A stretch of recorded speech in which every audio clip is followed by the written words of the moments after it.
1 BHK, 2 BHK, एक में मैं रहूंगी और एक में जिम करूंगी। ओके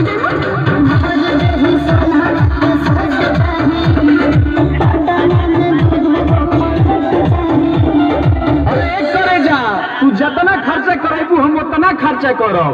ओकरा खातिर हम भागल ना हई। आ जदी हमरा के छोड़ के गइलू तो बुझ लीह हम संतोष पागल नहीं। न बुझे ज्यादा तू चिराई उड़न बाज हो तो बुझ ली हम।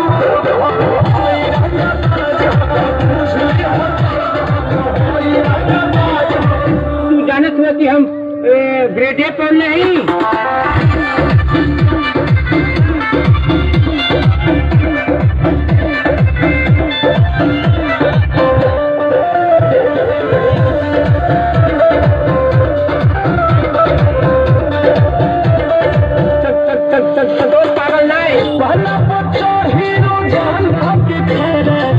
जितना हमसे